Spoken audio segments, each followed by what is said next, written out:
Hi! Maayong adlaw sa tanan.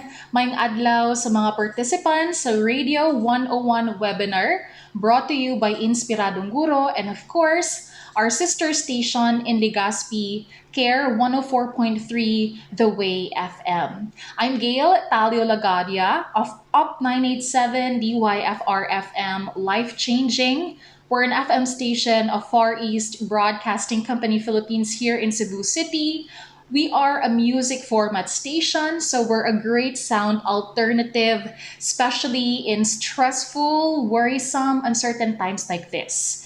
So, I'm inviting you to tune in to our station sa mga taga Cebu, taga Bohol diha. Paminaw na mo sa UP987. We are 98.7 on your radio dial, but you can tune in to us online. I-download lang ang mobile app nga FEBC PH Stream. And you can also listen through your web browser. Just message us on facebook.com/up987 DYFR-FM for our streaming link. Ang intended audience ng aming station ay ang younger generation, ang millennials and Generation Z. The past few years, we spent time in getting to know this audience on a deeper level. Of course, so we would know how to better communicate with them through our broadcast. Now, a lot of people think that the millennials and Generation Z are the same. Minsan, may mga sinasabi tayong comments pertaining to high schoolers and teenagers and calling them millennials when they are not. Tumatanda na po ang millennials. Kami po yung millennials. I belong to the millennial generation. We are the young professionals of this generation. Although, ang eldest ng Generation Z ay kasali na rin sa workforce. While Gen Z share some common characteristics with the generations before them, they're also distinctive in their wants and needs, especially when it comes to communication. So, this is where our discussion will focus on today. How do we effectively communicate to the Generation Z? Hindi lang communication per se, but being able to communicate with them effectively. That's the key word.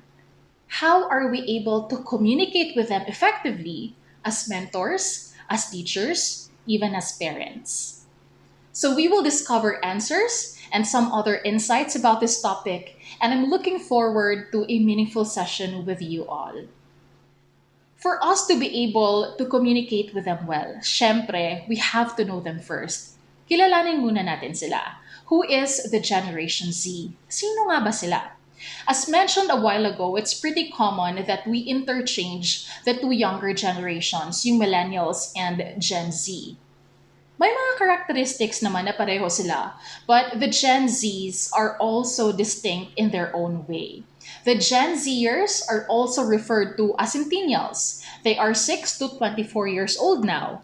And as what I mentioned a while ago, the eldest of their generation are now entering the workforce. Actually, here in the Philippines, wala pa masyadong literature about this generation. Wala pa masyadong studies about them. What we can get when we look them up in the internet are actually Gen Zs in the West. The past few years kasi, studies have been focused on the millennials. Things are gradually changing now and it's starting to be all eyes on the Gen Z. But thankfully, last 2018, a company named Acumen Strategy Consultants invested on a research called Growing Up Gen Z, a Portrait of Filipino Teens Today.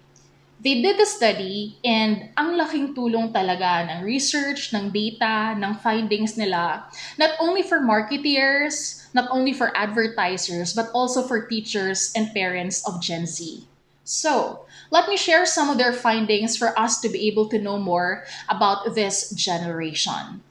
Una, to the Gen Zs, the digital life is as essential to life as living and breathing. Alam niyo ba, may isang respondent sa study na to nagsabi, without the internet, I will die. Grabe, no? Grabe na comment. It's like a heart, like oxygen to them, very essential to life. Hirap pag wala ito. Kaya nga, they are called digital natives. Nung pinanganak ang Gen Z, digital technology was already optimal. Social media apps were launched and smartphones were invented. So, nung naging adolescents na sila, existing na si Wi-Fi, si Facebook, Instagram, Snapchat, yung smartphones, 3G, 4G, ngayon, TikTok. They never lived without a technology component in their lives. And many of them don't know what life was like without the internet in their home. Kami mga millennials, we can still recall those years na hindi pa masyadong advanced yung technology, na nilolaunch pa lang yung social media. But to them, tablets, mobile devices, cell phones, and other interactive technology have been part of their lives from day one. Next, Gen Zers are ultra connected and operate in hyperspeed. They are connected globally. Their world is big and expansive, and therefore very different from ours. They have many more worlds and groups whom they rely on for support and validation, both online and offline. And it's not surprising because, again, we have digital technology, which makes it possible for them to belong to these groups na interesado sila. Groups that has members na same sila ng hobbies, same sila ng interests, same sila ng skills. So they have many worlds and groups whom they rely on for support and validation, both online and offline. And they are expansive learners. They acquire knowledge and skills beyond what is taught in the classroom. Their learning doesn't stop inside the classroom. They have lots of knowledge and exposure to different topics. They seek new ideas and experiences. So again, because of digital technology. So when they want to learn something, when they want to develop a certain skill, it's just a type away. All they have to do is look for it on YouTube and on other social media platforms. And naalala ko lang recently, because of the new normal, bigla ako napaisip na I really have to learn video editing na because of some commitments that require for me to produce videos. And nagugulat ako kasi I have friends who belong to the Generation Z, and they are able to produce quality and nice videos. And minsan nakakainggit. Why are they able to do that or to learn that quickly? So that's them. That's their skill. They're able to learn skills fast because of these platforms available for them. So it's easy for them to acquire knowledge and skills even outside the classroom. Kung dati we have to enroll pa, we have to sit inside the classroom to learn certain things. But to them, all they have to do is watch vlogs or TikTok, because they're actually TikTok videos that are very informative, that talk about grammar, that talk about pronunciation, that talk about important things you have to know about COVID. And there are quality vlogs out there na pwede talagang gamitin as medium of instruction. So, no doubt, they are expansive learners. Eto pa, they expect things to be instant and fast. As the first generation of digital natives, they're not only used to the availability of information, but also to the immediacy of information. And we have to take note of this. Kaya gusto nila, now na. Boring pag masyadong mabagal. Pag matagal mag-reply, matagal mag-respond, na to turn off yan sila. They take in information instantaneously and they lose interest just as fast. And because of this, it's not surprising na multiple screen users sila. Meaning, kaya nila makipag-usap sa'yo sa telepono, while editing a photo on Instagram, while checking their Facebook news feed, or scrolling sa Twitter. Yung sa millennials, 2 screens at a time lang. Sila, multiple screens talaga. They expect things to be instant and fast. Gen Zers are keenly aware of the problems of the world because they see it real time in social media or online. Nakikita nila kung ano ang pressing issues ngayon. Informed sila sa mga nangyayari. In fact, marami akong Gen Z friends who are really vocal as to what their stance is on political and societal issues right now. And we may have a perception that they are having an exciting and happy life, na wala silang care. Yes, they are happy overall, but they don't view the world na parang bed of roses. Minsan kasi that's how we see them. In fact, their life can be tough. And a lot of studies show many of them are highly anxious and depressed, especially with the current pandemic. Dahil rin ultra-connected and hyper-informed sila, they see all the bad, all the adult conversations. So that's one thing we have to know about the Gen Zs. To them, belonging is also a critical issue. Malaking issue ang wanting to belong sa kanila. Tayo naman, di ba, as humans, we are designed to want to belong. Kaya sa school, sa office, may barkada tayo. But with them, natitrigger ang issue na to because of social media na kinalakihan nila. Because now, may gauge na, may measurement na of belonging or being ignored, gaya ng comments, ng likes, ng followers, or being seen zoned. Kung dati, family and friends lang natin ang makakaalam kung dinidedma tayo, ngayon, kita ng buong mundo because of social media. Walang nagpo-follow, konti lang ang likes, konti lang ang views. This has deep emotional impact because one of the most important needs during this life stage is to belong. The next one is very important. Family is central to their lives. I hope parents of Gen Zers will really take note of this. The research validated that 94% say that family is important. Alam mo, yung top aspiration nila, yung pinaka goal talaga nila is to make their parents proud. And their top fear is that their parents separate or the family falls out. Sadly, another finding of this research says the family is not as present in their lives or are close to them as they want to be. Based on research, family and home is not fulfilling a lot of emotional needs of Gen Zs. Bakit? They say, hindi sila naiintindihan ng magulang nila. Ginajudge sila. Masyadong mataas ang expectations ni mommy and daddy, ni mama at papa. Minsan, dysfunctional din ang family structure. The most common pain point is the lack of availability of parents. Kasi they grew up in a world where they can get access to almost anything through the internet. So, if family is not as easily accessible, edi may malaking gap. Kaya may tinatawag tayo na generation gap that happens between parents and teens. So, sa mga parents na nakikinig, nanonood, that is something to take note of. If you're not there for them emotionally and physically, hindi po surprising that you can easily lose them in their many worlds. But again, thankfully, they still value family. They value family a lot. But there is more effort needed from you. Okay?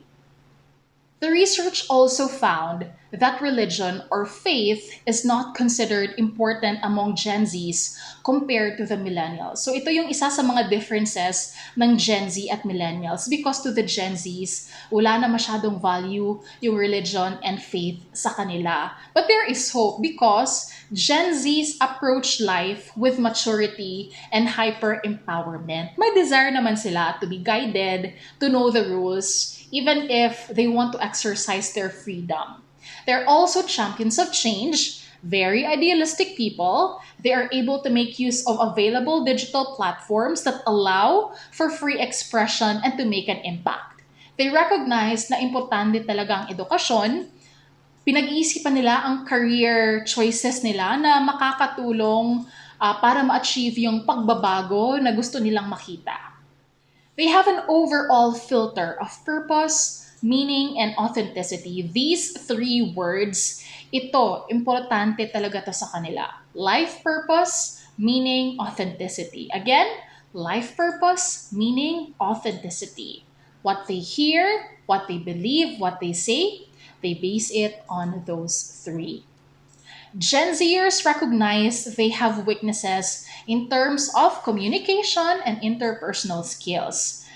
Some 38% of the centennial participants in this Acumen study said They can express themselves better online than in person. And it's not really surprising because they are digital natives and lagi silang nakatutok sa gadgets nila. Laging nakayuko. So, hindi nila na-exercise yung interpersonal skills. There is a reduced amount of eye contact. Kasi nga, laging nakayuko, laging nakatutok sa gadgets. So, that's something that they have to work on. Gen Zs experience high rates of depression and anxiety.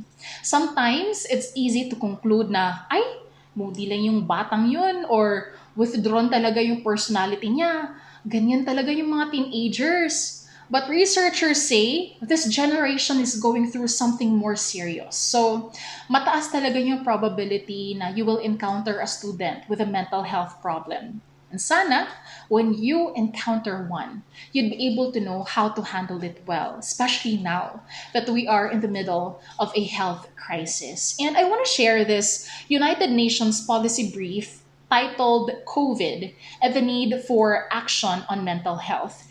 And it said adolescents and young people are at most risk during this crisis. Most mental health conditions develop at this stage. Ang daming kabataan nag-aalala kung ano ang future nila now that we're facing a pandemic. May pera ba si mama and papa para sa school ko? Magbubukas pa ba ang school namin? Gagraduate kaya ako? Paano na ang dream course at dream job ko? Miss ko na magtambay sa school, miss ko ng barkada ko, miss ko na mag-group study. Paano kung mahawa ako sa COVID? These are just some issues and struggles that they are dealing with right now. So ngayon, may idea na tayo kung sino ang Generation Z, kung ano ang profile nila, their traits, their characteristics, and struggles. How then can we effectively communicate with them? How can we adapt? Let me share with you some suggestions, some tips that I trust will be helpful. How can we adapt? Think digital in all assignments, assessments, and activities. You can still do this even if radio ang primary platform for instruction. Yung assignments, assessments, and other activities, make it digital. Kasi ingrained na yan sa genes nila. Rather than trying to draw students away from technology, consider how you can use it to provide information and engage with them. Mas ma-engage mo talaga sila when you do that. Break content into short segments. Long lectures don't work for Gen Z students. This isn't the best technique to reach them out. Not to turn off sila pa ganyan. As mentioned a while ago, they're used to multitasking and skimming for the most valuable information. So, sanay sila na when they look for answers, andyan na. Now, if you give them long lectures, hindi kaya. Hindi kaya ng 8-second attention span nila. So, try a variety of teaching methods to keep the class moving. Hindi lang puro lecture. I know, grabe po yung prep work, lalo na when you use different teaching methods on air pa. But let's trust that the Lord will enable and sustain you to be more effective in teaching this generation. Supplement your lessons with visuals. Filipino Gen Zs kasi, they learn best by watching, by listening, and discussing. Again, they learn best by watching, by listening, and by discussing. This will be a challenge when you're using radio as your medium of instruction, pero may paraan naman. So one thing you can do is use visuals to reinforce your on-air discussion. A while ago, yung na-mention ko na mga assignments, activities, you can make it highly visual because they're really highly visual. Like for your notes, you can make use of graphics. Again, you will lose engagement pag purely long lectures. Hindi na yan makikinig. So use charts, graphics, multimedia to make the material, to make the lesson more memorable. When you go to Pinterest, sino mahilig sa Pinterest dyan? Ang daming graphics na you can use for your classes. Madami ring photo editing sites na you can maximize, you can use to make graphics if you want your own designs. One of my favorites is Canva. It's very easy to use. Kung marunong kayo ng Photoshop, that would be great too. Aside sa visual counterpart ng lessons, make it interactive and experiential. Ito yung learning style ng Gen Z. Provide individualized instruction. Work with students. Rather than using an authoritative teaching style, try engaging Gen Z students one-on-one. Very traditional na kasi yun, di ba? Yung being the terror teacher, authoritative one. That doesn't work for Gen Z students. Be sensitive that their emotions may impact their learning. Rethink how you communicate. Think carefully about language. Language and dialect are key parts of culture. Fit ba ang language na ginagamit natin when we communicate with them?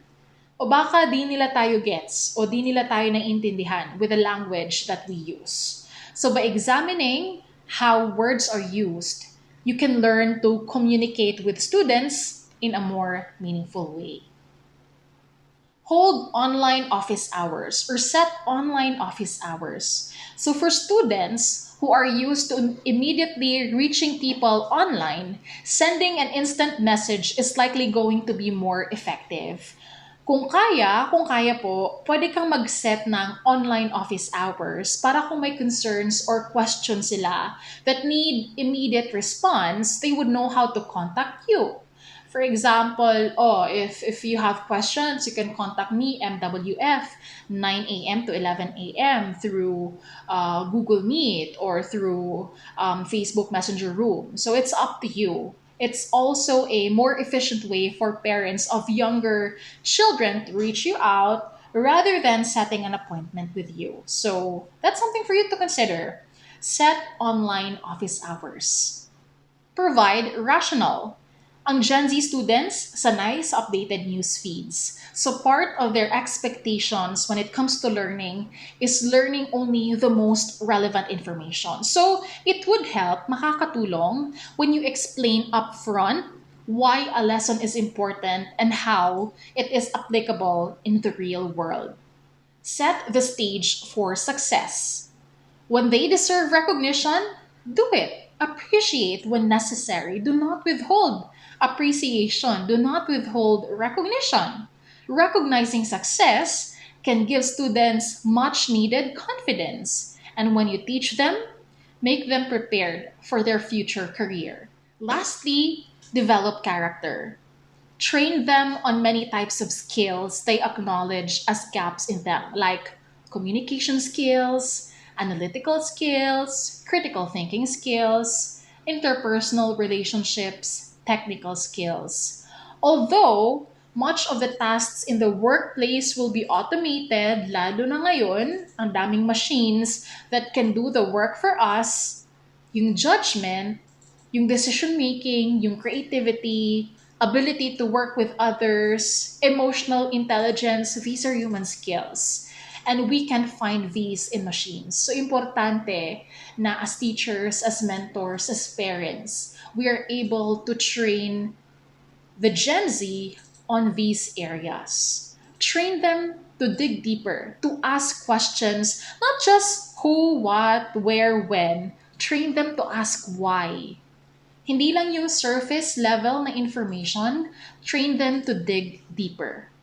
So there you have it, guys. The basic profile of the Generation Z, their traits, their characteristics, issues, and how we can effectively communicate with them. I want to end this talk with this quote by inspirational speaker Francis Kong. He describes the Gen Z this way. Today's Generation Z student has an 8-second attention span, overwhelmed with anxiety and struggles to stay engaged. They live in a world that is sufficiently equipped to distract them every second of the day. The young person who has developed the skill to focus and pay attention will be in a better position than the one who cannot. They have to be trained while they are still young. Looking at this generation, looking at Generation Z, indeed, there is a lot of work to be done. But there is hope. We need to nurture their positive mindsets by making the effort to understand them, suspending judgment, and recognizing that the world they grew up in is vastly different from ours. So let's stop the comparison of generations. Let's stop it. Stop comparing na. Let go na sa comparison. We need to be more present in their lives because they do need guidance and boundaries. Alam nila to. Their hearts and minds have purposes. Their hearts and minds have purpose, meaning, and authenticity so ingrained. So when their potentials are developed, we are able to bring about the best in their generation and make a difference in our world, which is very fulfilling to see as a teacher, as a mentor, as a parent. Challenging ito, shift of mindset, shift of strategies. It's hard work. But as what I said a while ago, I pray that the Lord will enable us. I pray that the Lord will enable you to be effective teachers to this generation. Thank you so much for your time. God bless you all.